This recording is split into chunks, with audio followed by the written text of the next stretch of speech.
So the Game of Thrones show is based off a really long series of books, longer than The Lord of the Rings and the Bible combined, and the series hasn't even all been written yet.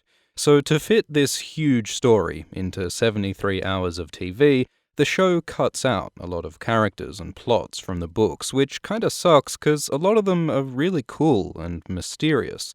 For example, the story of Gerion Lannister. The Lannisters we meet in the show include Tywin, father of Cersei, Jaime, and Tyrion, and Tywin's brother Kevan, father of Lancel, Martin, and Willem. But in the books, Tywin has 3 more siblings. There's Jenna Lannister, a smart domineering woman married to a Frey, and Tigert Lannister, a skilled warrior who died of a pox years ago, and then there's Gerion. Gerion was Tyrion and Jaime's favourite uncle growing up. He taught Tyrion to tumble, to cartwheel and walk on his hands, and encouraged him to learn about the wonders of the world. This was in contrast to the eldest Lannister, Tywin, always so stern and serious. Tigert and Gerion felt they were in Tywin's shadow, but while Tig got angry that he could never match Tywin, Gerion would make a joke of it all. Better to mock the game than to play and lose. So Gerion travelled the east, he competed in tournaments, he fathered a bastard daughter, Joy, by a common woman, Bryony, and then about 7 years before the start of the main story, Gerion went on a quest to find House Lannister's lost Valyrian steel sword, Brightroar. So Valyrian steel is a magical metal made in Valyria centuries ago. It was used to make weapons like swords that were sharper, stronger, and lighter than swords of regular steel. But when Valyria blew up in the Doom, the secret of making the steel was lost. Now there are only a couple of hundred Valyrian steel blades left in Westeros. Many of them are treasured as heirlooms of noble houses. For example, Heartsbane is the Valyrian blade of House Tarly, and Longclaw was the sword of House Mormont until Jeor gave it to Jon Snow. In the show, Jon discovers Valyrian steel can kill White Walkers, which is another reason it'll be important. So, Brightroar was once the Valyrian blade of House Lannister. They paid a huge amount of gold for it in the years before the Doom. But a century later, after Valyria was destroyed, King Tommen Lannister went on an expedition to plunder the ruins of Valyria. He took Brightroar with him and never returned. So Brightroar, one of House Lannister's most valuable treasures, was lost, and ever since they've tried to replace it. Tywin offered to buy Valyrian swords from poorer houses, but was always refused. So Gerion, the more adventurous, or perhaps just reckless Lannister, decided to go find Brightroar himself, where Tommen lost it centuries ago, in the ruins of Valyria. So Valyria was once the capital of a prosperous, powerful empire, but after its mysterious destruction, a smoking, broken ruin remains. In the show, Tyrion and Jorah sail through it like it ain't no thing, but in the books, Valyria's cursed. It's said the very sea there boils and smokes, the land is overrun with demons, and anyone who lays eyes upon its coast is doomed. Whole armies have marched into Valyria and never returned, but that didn't stop Gerion. He set sail from Lannisport and headed for Valyria. When he stopped off at Volantis, half his crew deserted him, and he had to buy slaves to replace them because everyone was so scared of sailing the smoking sea. After Volantis, Gerion disappeared and was never seen again. So what happened? There are lots of different theories. The most obvious one is that Gerion died in Valyria. We don't know exactly what the dangers of Valyria are, whether they're toxic volcanic fumes, or demons, or magic, but there's clearly something nasty there because it's killed so many people before. Gerion's ancestor Tommen included. Gerion might also have been shipwrecked, attacked by pirates, or killed in a mutiny of his crew. However it happened, it's a likely explanation, that Gerion is dead and won't be seen again. But there are other theories.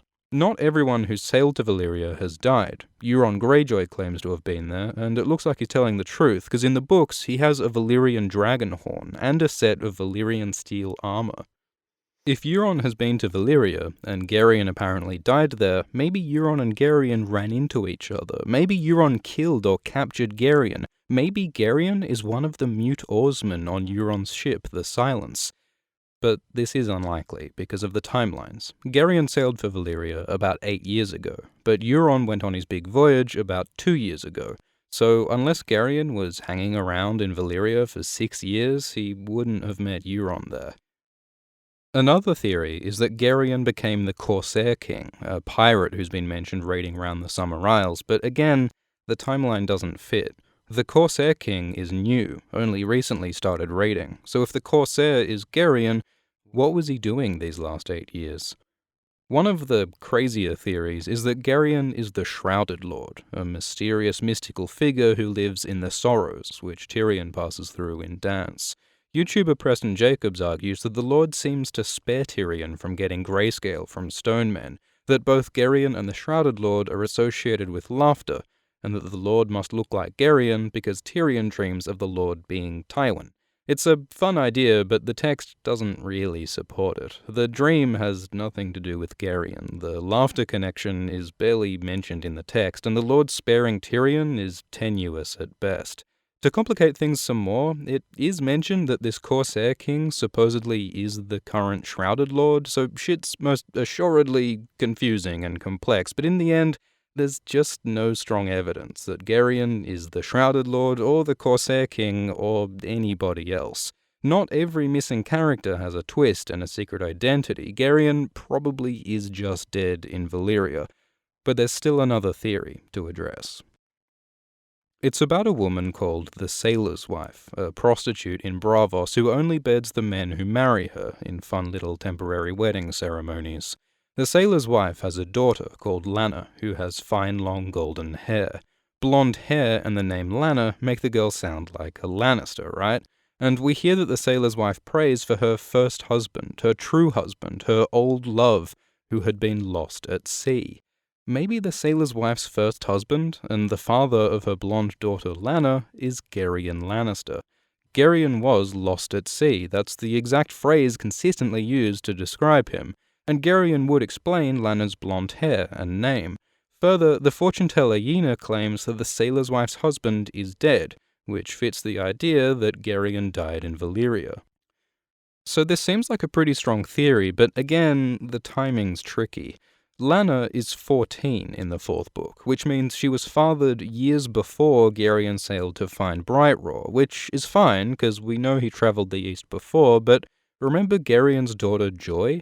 She is 11 in the 4th book, which means for Gerion to have fathered both Joy and Lanna, he must have sailed to Braavos, married the Sailor's Wife and fathered Lanna, then left, and just 2 years later fathered Joy on Bryony in Westeros, and a few years after that sailed to Valyria and died, which is possible but seems weird. It totally undercuts the whole tragic love story of the Sailor's Wife if her long-lost husband actually just dumped her and left to hook up with someone else.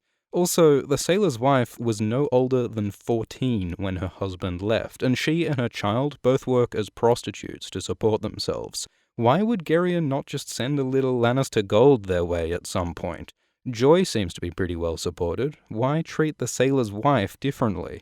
Tyrion's favourite uncle doesn't sound like the sort of guy to so coldly abandon a loving wife and child. So what gives? There might be a solution in the timing. While writing the 4th Game of Thrones book, George Martin planned to leave a 5-year gap between the 3rd and 4th books, meaning Book 4 would pick up the story 5 years after the 3rd, with all the characters 5 years older. Arya would have spent 5 years training with the Faceless Men, and Bran would have been learning from Bloodraven, but Martin found the gap didn't work so well for other characters. So after a year of writing with the gap, he scrapped it, and instead had Book 4 just pick up where Book 3 ended. This meant he had to go back and rewrite a lot of what he'd already written, changing stuff to remove the gap. He would have had to change details, like dates and years, and ages. The 5-year gap made everyone 5 years older, so to go back and remove the gap from what he'd already written, he would have had to make some characters 5 years younger. Maybe, just maybe, he made a mistake and forgot to change back the age of Lanna. Because if Lanna was 5 years younger, she'd be 9 instead of 14, which would mean she could have been conceived the same year that Gerion sailed for Valyria, which changes everything. Instead of Gerion having to sail to Braavos, marry then dump the wife, go back to Westeros, father Joy, then sail to Valyria, he could have just stopped off in Braavos and met the wife along the way to Valyria, with every intention of coming back to her until he was tragically lost at sea, leaving the wife and Lanna longing, never knowing if he'd return. That fits the tragic story of the sailor's wife so much better, and the math just works perfectly. Lanna's 14 in Feast minus 5 for the gap makes 9, so she'd be born in the year 291. Gerion sailed 8 years before Storm, which happens in 299, so he sailed in about 291. It looks very, very possible that George Martin made a small mistake with Lanna's age. So, Gerion probably didn't meet Euron. He probably isn't a corsair or the Shrouded Lord. He's probably a corpse somewhere in Valyria, which is just all the more tragic because it looks like he left behind a child and a wife who love him, who he may have meant to return to until he sadly died. And you almost wouldn't know it because it may be George forgot to do some math. Thanks for watching. Some of these images come from The World of Ice and Fire, which you can buy at the link below. This Gerion art is by Kethryn on DeviantArt, and the Euron art is by Yvonne Wallington. You can find him on Twitter. Thanks to the patrons for making this video possible, including William Horner, A.K. Chawla, Richard Ober, Scott Jennings, and Persephone Jones. Cheers.